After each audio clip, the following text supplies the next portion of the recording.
출애굽기 20장 17절 한 구절 말씀 함께 읽겠습니다. 내 이웃의 집을 탐내지 말라. 내 이웃의 아내나 그의 남종이나 그의 여종이나 그의 소나 그의 나귀나 무릇 내 이웃의 소유를 탐내지 말라. 아멘. 자, 어느덧 오늘 우리가 십계명의 마지막 계명을 살펴보고 또 공부하는 시간을 갖습니다.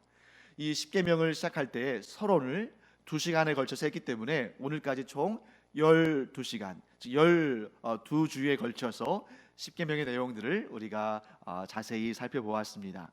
자, 그중에 오늘 마지막 제 10번째 계명을 우리가 보는데요. 이 10번째 계명은 다른 이전에 이 10번째 계명 이전에 첫 번째부터 9번째 계명들과는 다른 독특한 특성을 가지고 있습니다.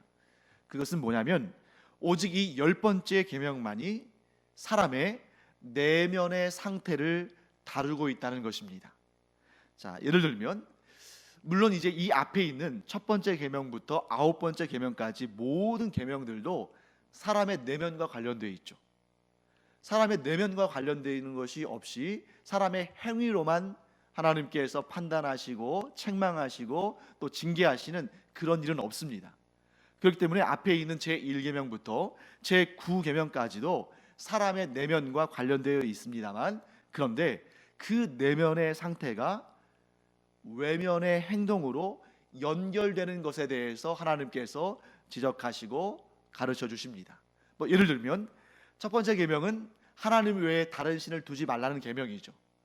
물론 속으로만 나는 하나님 말고 다른 신도 섬겨야지 이렇게 생각하는 사람도 있겠습니다만 그런 경우는 거의 없죠.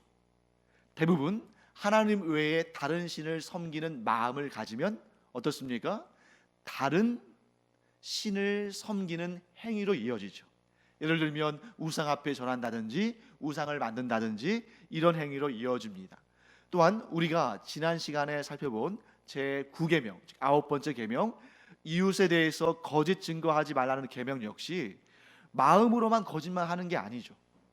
이웃에 대해서 해를 미치는, 예를 들면 위증이랄지 또는 거짓을 고하는 것이랄지 이런 행위로 이어지죠. 하지만 오늘 우리가 살펴보는 이 제10계명은 심지어 그 탐심을 밖으로 표현하지 않았다 할지라도 죄가 된다는 것입니다. 그래서 그런 면에 있어서 제10계명은 제8계명과 구별이 됩니다. 여러분, 제8계명이 무엇이었습니까? 도둑질하지 말라는 계명이었죠. 도둑질하지 말라는 것은 그러면 속에 있는 탐심, 내면에 있는 탐심은 싹 제거하고 훔치는 행위만을 말할까요? 그렇지 않죠. 속에 탐심이 있으니까 훔쳤겠죠. 그러니까 이런 계명들은 내면의 일과 외면의 행동, 즉 내면의 마음과 외면의 행동이 이렇게 짝을 이루고 어우러지는 것이라면 제10계명은 내면의 마음만으로도 하나님의 정죄를 받는 그런 계명이라는 것입니다. 그래서 저는 이런 생각이 듭니다. 이 10계명 마지막 10번째 계명을 맨 마지막에, 즉 탐심을 갖지 말라는 계명을 맨 마지막에 두신 이유는, 하나님께서 그 탐심을 맨 마지막에 두신 이유는 모든 계명들, 즉 제1계명부터 제9계명까지를 다 종합하시면서 이 모든 인간 안에 이루어지는 그런 죄악들, 잘못된 일들의 근원이, 출발점이 여기에 있다라고 마지막으로 최종적으로 정리하시면서 알려주시는 것이다, 이런 생각이 듭니다. 우상을 숭배하는 것, 또 이제 그 후에 살인하는 것, 간음하는 것, 또 거짓 증언하는 것, 이런 모든 것들이 사람 안에 무엇이 있기 때문에? 탐심이 있기 때문에. 그래서 이 제10계명 10번째 계명은 모든 계명들의 출발점이자 종합이다 라고 정리를 해볼 수 있겠습니다. 근데 이런 내용은 저만 그렇게 생각하는 것이 아니라 우리가 이렇게 지금 늘 제가 시간마다 이 우리의 믿음의 선배들이 만들어 놓은 좋은 그런 교리적인 틀들을 제가 설명해 드리죠. 그래서 하이델베르크 교리문답에 114 3번 문항은 이렇게 질문을 합니다. 그 질문은 십계명은, 자 여기서 십계명은 여기에서 우리가 하나님께서 말씀하시는 십계명 전체가 아니라 제 열 번째 계명은 우리에게 무엇을 요구합니까? 이런 말씀이에요. 답을 우리가 함께 읽어보도록 하겠습니다. 하나님의 계명 어느 하나에라도 어긋나는 욕망이나 생각은 티끌만큼도 우리 마음에 들어오지 못하게 하고 언제나 마음을 다해 모든 죄를 미워하고 모든 의를 기뻐하라는 것입니다. 이렇게 설명되어 있습니다. 그러니까 지금 우리의 믿음의 신실한 선배들이 정리해 놓은 하이델베르크 교리문답 113번째 문제도 우리에게 뭘 말하는 거예요? 단지 탐심이라는 그 단어 하나에만 집중하는 것이 아니라 이 제 10번째 계명이 모든 계명들, 이 모든 계명들 안에 담겨 있는 하나님의 뜻을 알아야 한다 하고 우리에게 말씀하고 있는 것입니다. 그래서 어떤 계명들 하나에도 우리의 어긋나는 욕망이나 생각을 티끌만큼도 거기에 넣어서는 안 된다. 들어오게 해서는 안 된다. 언제나 모든 마음을 다해서 죄를 미워하고 모든 의를 기뻐하라. 이렇게 강조하고 있습니다. 그러니까 이 내용을 보니까 모든 이 제1계명부터 9계명까지의 모든 계명들의 종합판이라고 볼 수 있죠. 그런데 하이델베르크 교리문답은 또 이렇게도 얘기합니다. 우리 114번째, 114번째 문제와 답을 한번 보겠습니다. 뭐라고 물었냐면, 그런데 하나님께로 돌이킨 사람이 이 계명들을, 즉 10계명들을 말하는 거죠. 이 계명들을 온전히 지킬 수 있습니까? 이렇게 묻습니다. 그 답을 우리가 함께 읽어보겠습니다. 지킬 수 없습니다. 가장 거룩한 사람이라도 이 세상에서는 이런 순종을 겨우 시작할 뿐입니다.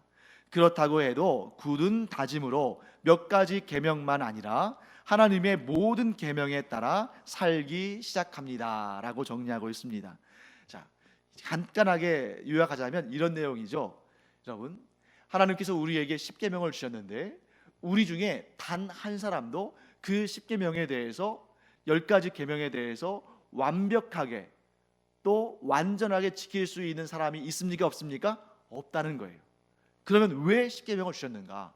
우리가 하나님의 그 10계명을 온전히 다 지킬 수 없다는 것을 누구보다, 사실 우리보다도 하나님께서 더 잘 아시는데 왜 10계명을 주셨을까? 거룩한 삶을 시작하라. 죄에 넘어지고 쓰러지고 또 낙심하여 그 자리에 주저앉아 있지 말고 이제 너를 내가 택했으니 비록 완벽하고 완전하지 않다 할지라도 그 거룩한 발걸음을 시작해라. 이렇게 말씀하시는 것인 줄 믿습니다.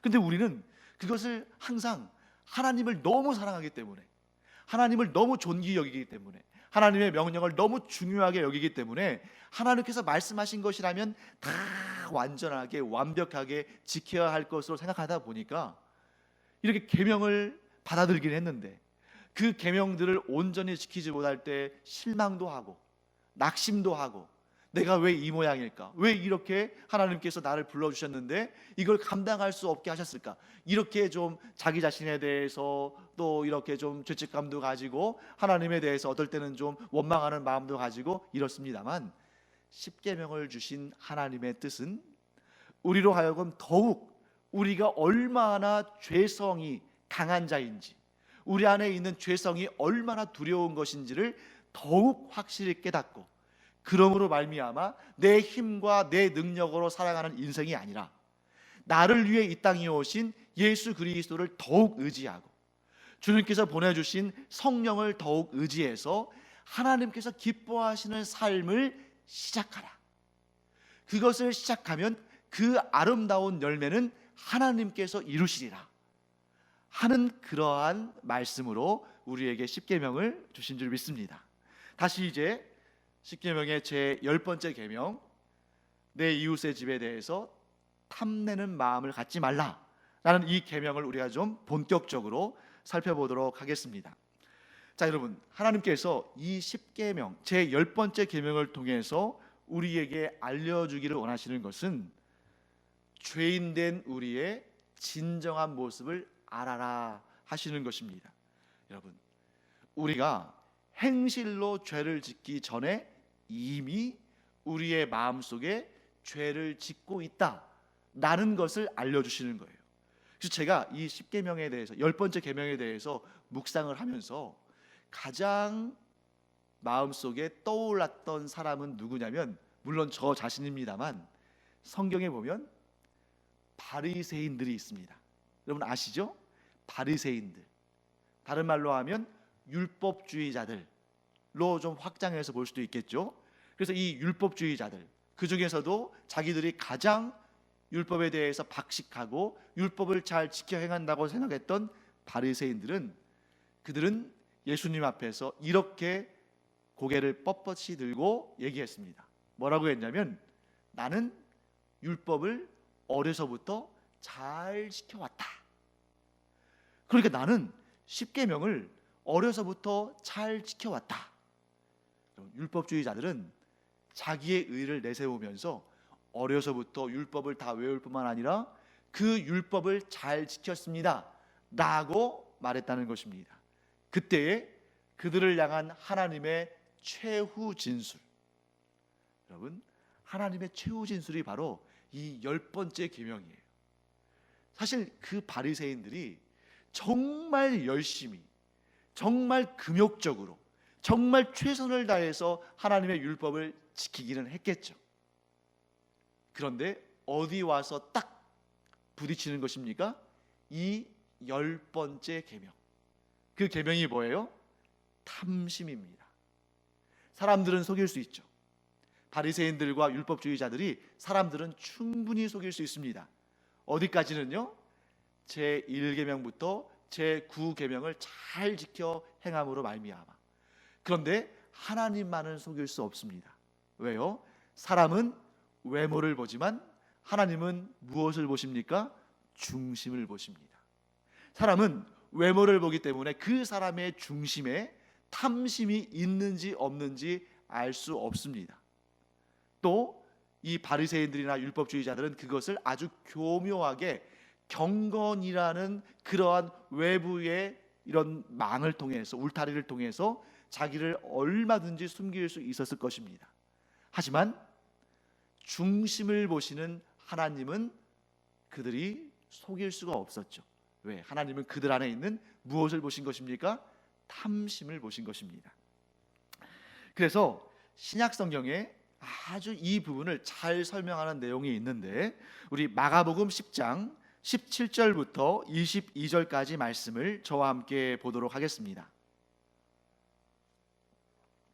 자막도 나오죠? 마가복음 10장 17절부터 22절까지를 저와 함께 읽어보겠습니다. 예수께서 길에 나가실새 한 사람이 달려와서 꿇어 앉아 묻자오되, 선한 선생님이여, 내가 무엇을 하여야 영생을 얻으리이까? 예수께서 이르시되, 내가 어찌하여 나를 선하다 일컫느냐? 하나님 한 분 외에는 선한 이가 없느니라. 내가 계명을 안 하니 살인하지 말라, 간음하지 말라, 도둑질하지 말라, 거짓 증언하지 말라, 속여 빼앗지 말라, 내 부모를 공경하라 하였느니라. 그가 여짜오되, 선생님이여, 이것은 내가 어려서부터 다 지켰나이다. 예수께서 그를 보시고 사랑하사 이르시되, 내게 아직도 한 가지 부족한 것이 있으니 가서 내게 있는 것을 다 팔아 가난한 자들에게 주라. 그리하면 하늘에서 보화가 내게 있으리라.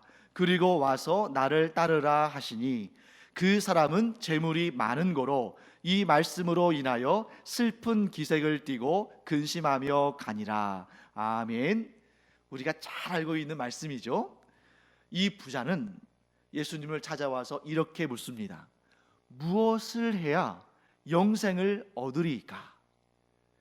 예수님은 그에게 이런 계명을 지켜라라고 말씀하셨는데, 그 계명의 내용들이 우리가 지금까지 배운 10계명에 담겨 있는 계명들이었죠. 그러니까 그 말을 듣고 살인하지 말라, 간음하지 말라, 도둑질하지 말라, 거짓 증언하지 말라, 속여 빼앗지 말라, 내 부모를 공경하라. 이에 대해서 이 부자는 이것은 내가 어려서부터 다 지켰나이다 라고 대답했습니다. 여러분, 저는 이 부자가 예수님 앞에서 거짓말했다고 생각하지 않아요. 물론 완벽할 수는 없었겠습니다만 이 부자의 입장에서는 온 힘을 다해서, 온 정성을 다해서 생명처럼 여기는 하나님의 계명들을 열심히 지켰을 것입니다. 만일 그렇지 않고 이런 계명들은 지키지도 않으면서 단지 예수님을 시험하고 예수님을 공격하려고 지금 예수님 앞에 나와서 이런 질문을 했다면 이 본문 가운데 이런 내용은 나오지 않았을 것 같아요.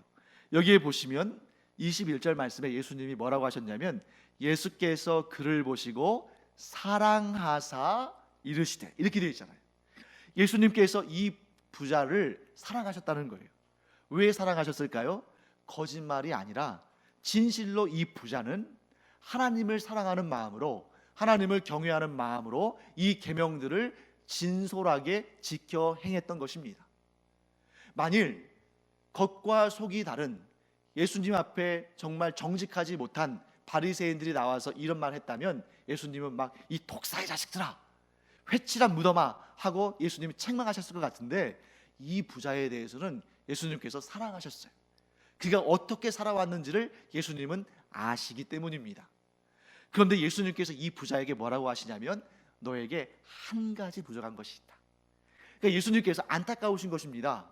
이 부자를 사랑하시는데 이 한 가지만 더하면 되겠는데 그 한 가지가 지금 부족하니까 그것을 깨닫게 하시는 것입니다. 그리고 예수님께서 뭐라고 말씀하셨냐면, 모든 소유를 팔아서 가난한 자들에게 주고 너는 나를 따르라 라고 말씀하셨습니다. 우리가 가끔 이 본문을 볼 때 이런 마음 들지 않으세요? 나라면, 내가 이 부자라면, 나에게 예수님께서 저런 말씀하셨다면 나 따를 수 있을까? 막 이러면서 좀 두려운 마음도 들죠.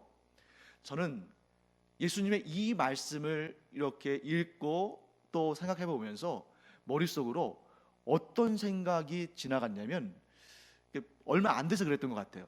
우리 얼마 전에 금요기도회 시간에, 우리가 창세기 지금 계속 하고 있는데 금요기도회 시간에 하나님께서 아브라함에게 이삭을 바치라고 명령하신 적이 있으셨죠. 그때 아브라함은 이삭을 진짜 바치려고 했습니까? 아니면 바치는 신용만 하려고 했습니까? 진짜 바치려고 했죠. 그래서 칼을 들어서 이삭을 치려고 할 때에 하나님이 보내신 사자가 그 손을 막으셨잖아요. 그러니까 아브라함은 진짜 바치려고 했습니다. 물론 그 안에는 어떤 믿음이 있었습니까? 이삭이 죽는다 할지라도 하나님께서 그를 살리시리라 하는 믿음을 가지고 그 믿음의 시험에 합격을 한 거죠. 신약판 믿음의 시험이 여기에 나오는 것입니다. 물론 예수님께서 이 부자에게 너의 재산을 다 팔아서 가난한 자에게 주어라 라고 말씀하셨을 때에, 이 말씀은 정말 그 재산을 다 팔아라의 방점이 있다기보다는 무엇에 있는 것일까요? 너의 탐심을 버려라. 네가 제1계명부터 제9계명까지 너의 평생토록 아주 열심히 힘을 다해 온 정성을 다해 지킨 줄 내가 안다. 그런데 너는 10번째 계명에 대해서는 아직 지키지 못하고 있다. 예수님이 아신 거예요. 다른 사람은 아무도 모릅니다. 이 부자 안에 어떤 생각이 있는지, 이 부자가 하나님의 계명을 다 어려서부터 지켰다고 했지만 정말 지킨 것인지 아무도 몰라요. 그런데 예수님은 아신 것입니다. 예수님께서 그의 재산을 다 팔아서 가난한 자들에게 주고 너는 나를 따르라 했을 때는 너에게 탐심이 있는데 그 탐심을 버리고 나의 제자의 삶을 살 수 있겠느냐라고 물으신 것이고, 이 부자는 어떻게 반응했습니까? 재물이 많은 거로, 이 말씀으로 인하여 슬픈 기색을 띠고 근심하며 갔습니다. 그래서 저는 이 22절의 말씀에 그 사람은 재물이 많은 거로 이 말씀으로 인하여 슬픈 기색을 띠고 근심하며 가니라, 이 구절을 읽을 때 갑자기 이 재물이라는 단어가 탐심으로 보였어요. 그래서 이렇게 설명할 수 있겠죠. 그 사람은 탐심이 많은 고로 이 말씀으로 인하여 슬픈 기색을 띠고 근심하며 가니라. 사랑하는 성도 여러분, 아무리 율법을 잘 지키고 아무리 완벽하게 하나님의 계명들을 지킨다고 주장하는 바리새인들이나 율법주의자들이라 할지라도 이 10번째 계명에서 막히는 것입니다. 탐심이 없는 사람이 없다는 거죠. 그래서 여러분, 이 10계명을 우리가 공부하면 공부할수록, 이 10계명에 대해서 우리가 정직하게 서면 설수록 나는 죄인이라는 그러한 자각을 얻을 수밖에 없고, 그러므로 나는 예수님이 필요하다고 고백할 수밖에 없는 것입니다. 우리 안에 있는 탐심은 곧 모든 죄악의 근원이기 때문에 이 탐심이 곧 우리의 죄성의 본 모습을 보여주는 것입니다. 자, 그러면 여기에서 우리가 중요한 질문 한 가지를 던져보겠습니다. 그렇다면 모든 탐심은 악한 것입니까? 모든 탐심은 잘못된 것일까요? 이 질문은 그렇게 쉽게 답할 수 있는 것이 아닙니다. 여러분, 탐심이라는 말 자체가 우리가 딱 그 탐심이라는 단어를 들을 때 부정적인 어감이 있죠. 탐심했을 때 그것을 뭐 좋게 받아들이는 경우는 별로 없을 것 같아요. 그런데 이 본문을 히브리어, 즉 성경 원어인 히브리어로 볼 필요가 있습니다. 여기에서 내 이웃의 집을 탐내지 말라 할 때에 이 탐내다에 해당하는 성경 원어 히브리어 단어는 하마드라는 단어예요. 하마드.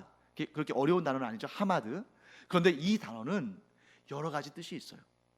그래서 오늘 우리가 좀 부정적인 뉘앙스로 듣게 되는 탐내다 이런 뜻도 있지만 다른 의미로는 열망하다, 갈망하다, 그리고 심지어 기뻐하다 라는 뜻도 담겨 있습니다. 그래서 근본적으로 이 하마드, 여기서 우리가 탐내다라는 의미로 우리말로 번역한 이 하마드라는 단어는 사실은 어느 정도로 이 가치 중립적인 단어예요. 그래서 어떤 맥락에서 쓰여냐에 따라서 이게 결정이 됩니다. 여러분, 저는 이 하마드라는 단어가 하나님께서 주신 선물이라고 생각을 해요. 맨 처음에 이 하마드를 선물로 받은 사람은 누굴까요? 아담입니다. 하나님께서 아담에게 에덴 동산을 맡기시면서 잘 관리하라고 하셨죠. 여러분, 잘 관리하고 잘 다스린다는 게 뭘 의미합니까? 더 나아지는 것을 의미합니까? 더 잘못되는 걸 의미합니까? 더 나아지는 거죠. 하나님께서 아담에게 에덴 동산을 맡기시면서 잘 관리해라. 그러니까 나무들도 더 잘 관리했을 것이고, 그로 말미암아 나무들이 더 좋은 열매를 맺었을 것이고, 이게 바로 우리가 말하는 문화명령입니다. 문화명령, 더 좋게 하는 것. 그런데 여러분 생각해 보세요. 아담 안에 더 좋게 하려는, 하나님의 뜻을 잘 감당하려는 그러한 갈망과 열망이 없었다면 발전이 있었을까요? 없었을 거예요. 학생도 마찬가지입니다. 더 배우고 싶은 갈망, 더 잘하고 싶은 열망이 있으니까 진보하고 발전하는 것이지, 그런 마음이 없으면 그냥 놀려고만 하겠죠. 쉬려고만 하고. 그렇기 때문에 하마드는 이 열망, 갈망, 탐냄, 기쁨, 이런 다양한 뜻이 있는 이 하마드는 하나님께서 우리에게 주신 선물입니다. 그런데 왜 하나님께서는 이 마지막 10계명의 마지막 계명, 이 10번째 계명에서 탐내지 말라고 하셨을까? 그 이유는 하나님께서 아담에게 하마드를 주실 때는 그가 아직 죄성이 없었을 때입니다. 아직 타락하기 전이죠. 그런데 죄성을 지닌 인간은 이 좋은 하마드를 받았음에도 불구하고 그것을 잘못된 것, 즉 하나님께서 원치 않는 잘못된 것을 탐하거나 혹은 잘못된 방법으로 탐하기 때문에 문제가 생긴 것입니다. 자, 여러분, 오늘 이 10계명을 보시면 하나님께서 탐내지 말라고 하신 그런 내용들이 등장해요. 뭐가 있냐면 집, 이웃의 집, 또 아내, 이웃의 아내, 또 이웃의 남종, 여종, 소, 나귀, 이런 것들은 일상에서 우리가 쉽게 발견하는 것들이죠. 근데 이 일상에서 쉽게 발견되는 일상의 소유들, 일상의 관계들은 하나님이 주신 복입니다. 그런데 이런 복, 하나님이 주시는 복을 갈망하고 열망하는 것은 참 좋은 일이에요. 그런데 왜 이게 문제가 되는가? 바로 여기에 있습니다. 하마드, 곧 갈망하고 열망하고 탐하는 것은 어느 때에 이것이 가장 좋은 에너지를 발산하냐면 하나님께서 내게 주신 것을 열망하고 갈망하고 바랄 때에 여기에서는 아주 좋은 에너지가 생성이 돼서 이전보다 더 발전시키고 이전보다 더 낫게 만듭니다. 그런데 문제는 인간 안에 죄성이 들어오면서 하나님께서 나에게 주시지 않은 것들에 대해서 열망하고 갈망하고 탐낼 때 이것이 우리를 갉아먹고 우리를 낙심케 하고 우리를 괴롭게 하는 그러한 문제들로 우리 안에 발생한다는 것입니다. 하나님께서 내게 주신 것에 대해서 갈망하고 열망하는 것이 아니라 하나님께서 내게 주지 않으신 것들에 대해서 갈망하고 열망하다 보니까 아주 악한, 아주 부정적인, 아주 잘못된 것들이 발생하는 것입니다. 자, 한번 우리가 오늘 이 십계명에서 말씀하신 것들을 한번 보겠습니다. 자, 나의 이웃의 집은 나의 집이 아니죠. 그러니까 나의 이웃의 집은 하나님께서 나에게 주신 것이 아닙니다. 나의 이웃의 아내나 나의 이웃의 남편도 하나님께서 내게 주신 아내나 하나님께서 내게 주신 남편이 아닙니다. 하나님께서 나에게 주신 것이 아닌 것들이 이렇게 많아요. 또 여기에 남종이나 여종이 있잖아요. 오늘날 이 시대는 우리가 이렇게 뭐 남종, 여종 이러한 그 종들을 부리는 시대는 아니니까 오늘식으로 해석한다면 뭐냐면 노동력을 착취하는 것. 우리가 법적으로 정해져 있는 그런 내용들이 있잖아요. 근데 그것들을 어기면서 추가적인 임금을 주지도 않으면서 남의 노동력을 착취하는 것. 조금 더 전개해 본다면 지적인 재산권, 다른 사람이 만들어 놓은 것을 합법적인 절차를 거치지 않고 도용하여서 쓰는 것, 이런 모든 것도 탐심의 발로라는 것입니다. 그러면 여러분, 이 탐심이, 악한 탐심이 언제 가장 강하게 일어나느냐? 저는 이 탐심의 짝으로 이것이 있다고 생각해요. 탐심에게도 짝꿍이 있어요. 그 짝꿍이 뭐냐면 비교입니다. 내가 다른 사람과 나 자신을 비교할 때 내 안에 죄성으로 말미암아 존재하는 탐심이 아주 활화산처럼 타 오르는 거예요. 그저 나 혼자, 나만, 하나님께서 내게 주신 것만 바라본다면 그렇게 별 문제가 되지 않을 텐데 자꾸 눈을 돌려서 내 이웃, 내 친척, 또 나의 친구, 또 주변 사람들과 그들의 처지와 나의 처지, 그들이 가진 것과 내가 가진 것, 그들의 열매와 나의 열매, 그들의 그런 모든 결과들과 나의 결과들, 이런 것들을 비교하기 시작하면서 자꾸 탐심이 나오는 거죠. 자꾸 탐심이 나오는 것입니다. 사탄이 하와를 미혹할 때 비교하게 만들었어요. 사실 여러분, 선악을 알게 하는 나무의 실과가 다른 나무의 실과보다 더 맛있어 보이고 더 예쁘게 보였을 리가 없습니다. 왜냐하면 사탄이 하와를 미혹하기 전에는 하와는 선악과의 존재에 대해서도 관심이 없었어요. 더 좋아 보이지도 않았고 더 예뻐 보이지도 않았고 더 먹음직스럽지도 않은 것입니다.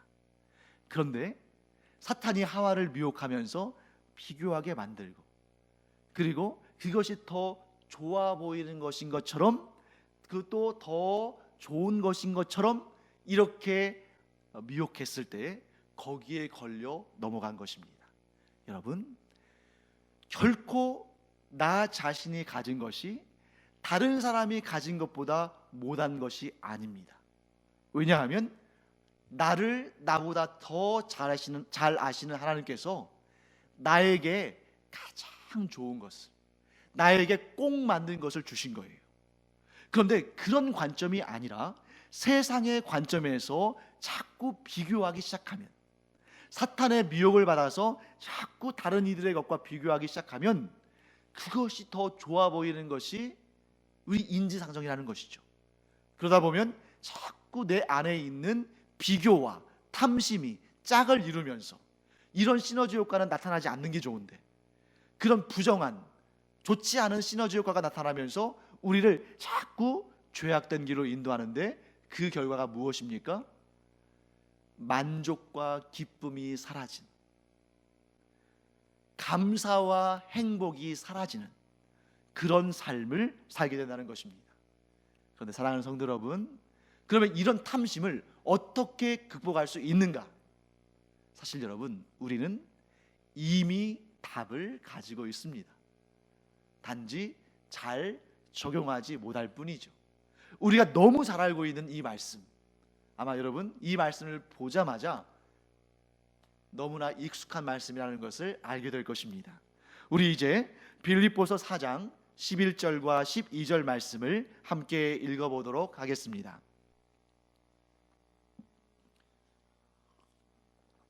빌립보서 4장 11절과 12절, 우리 앞에 자막에도 나와 있죠. 함께 읽어보도록 하겠습니다. 내가 궁핍함으로 말하는 것이 아니니라. 어떠한 형편에든지 나는 자족하기를 배웠노니 나는 비천에 처할 줄도 알고 풍부에 처할 줄도 알아. 모든 일 곧 배부름과 배고픔과 풍부와 궁핍에도 처할 줄 아는 일체의 비결을 배웠노라. 아멘. 여러분, 참된 만족, 곧 참된 자족을 얻는 방법은 무엇인가? 사도 바울이 어떠한 상황에서든지 어떠한 형편에서든지 자족하는 법을 배웠다고 했잖아요. 사도 바울이 어떻게 해서 어떠한 형편에서든지 자족하기를 배웠을까? 답은 명확합니다. 자, 아까 우리 하마드에 대해서 제가 말씀드렸죠. 하마드, 갈망하고 열망하는 것입니다. 그런데 우리가 가장 갈망하는 존재가, 우리가 가장 열망하는 존재가 하나님이실 때, 우리가 오직 하나님을 열망하고 오직 하나님을 갈망할 때 우리는 자족할 수 있습니다.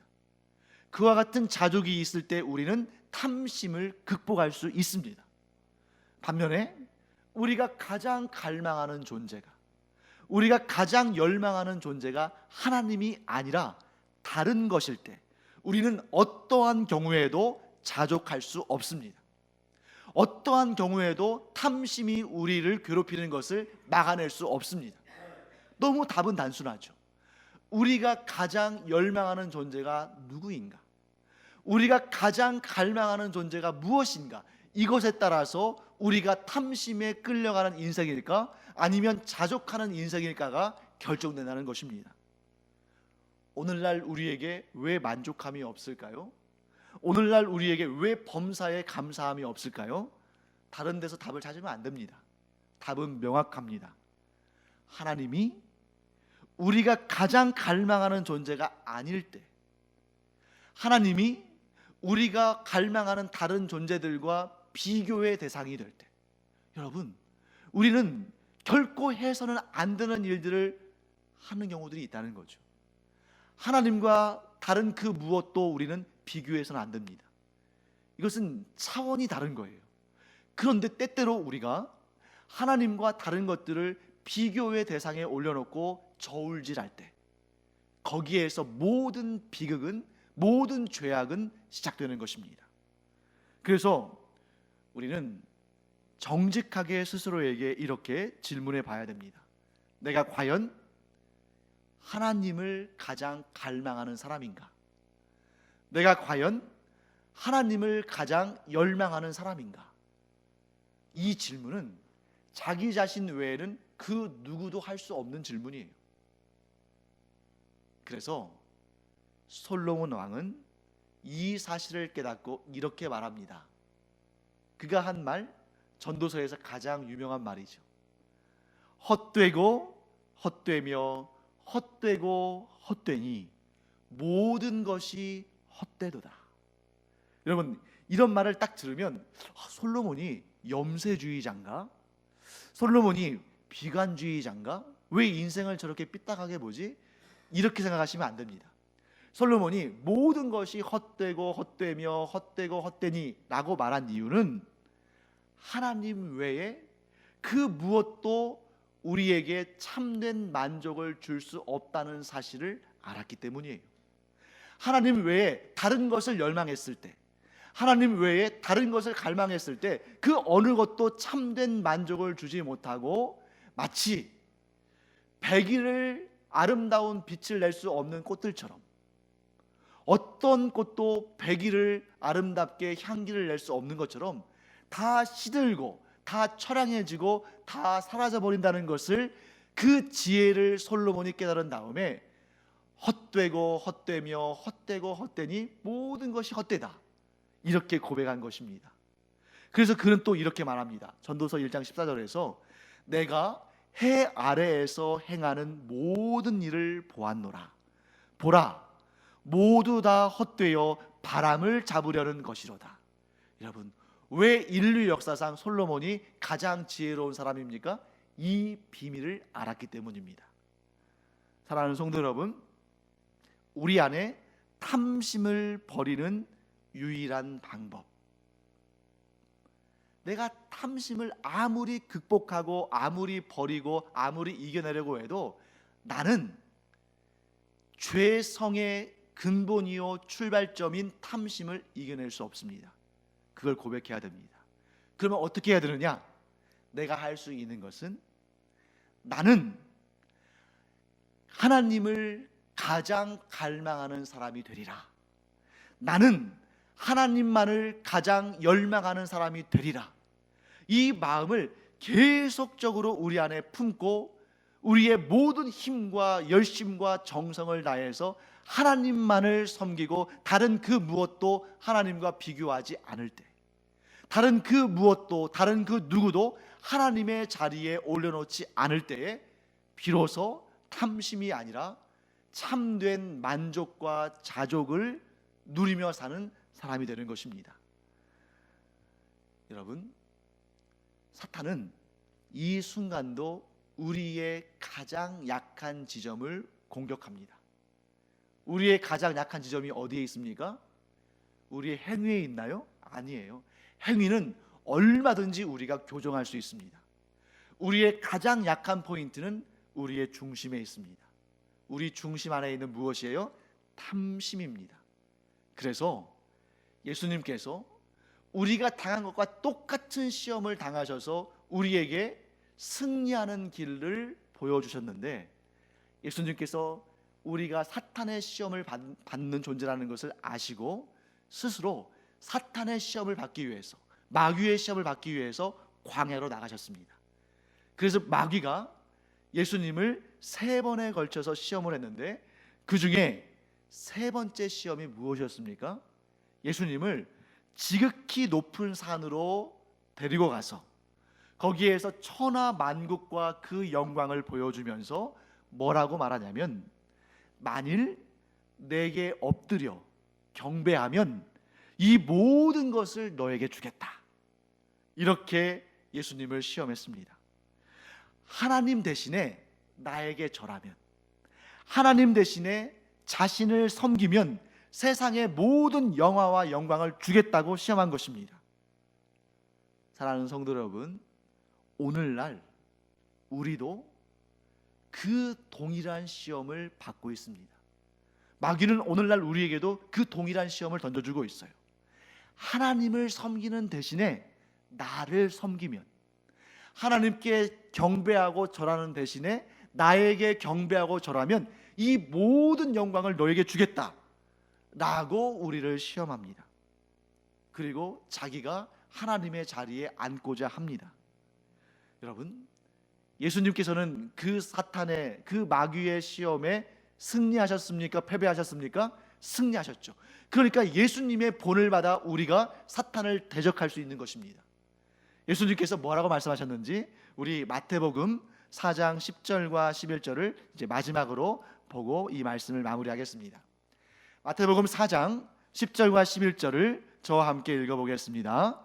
이에 예수께서 말씀하시되 사탄아 물러가라. 기록되었으되 주 너의 하나님께 경배하고 다만 그를 섬기라 하였느니라.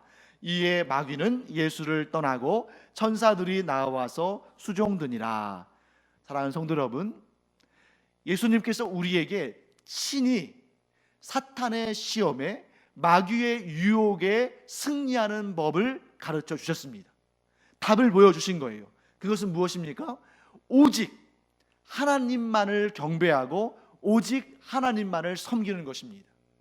내가 나의 가장 열망하는 대상이 하나님이시고 나의 가장 갈망하는 대상이 하나님이시라면 다른 모든 것은 우리에게 복이 됩니다. 그런데 하나님이 아닌 다른 자가, 하나님이 아닌 다른 것이 우리의 삶의 주인의 자리에 앉아 있으면 우리의 삶에서 경험하는 모든 것이 시험거리가 됩니다. 여러분, 우리 삶에 우리가 만나는 모든 사람들, 우리의 삶에 우리가 누리는 모든 것들이 시험거리가 되기를 원합니까? 아니면 복이 되기를 원합니까? 복이 되어야겠죠. 그 방법은 단 한 가지, 오직 하나님만을 열망하는, 내가 가장 갈망하는 대상이 하나님일 때 우리가 만나는 모든 것들이, 우리가 누리는 모든 것들이 복이 될 줄 믿습니다. 탐심이 아니라 하나님을 섬기며 살아가는 우리가 되기를 간절히 축원합니다.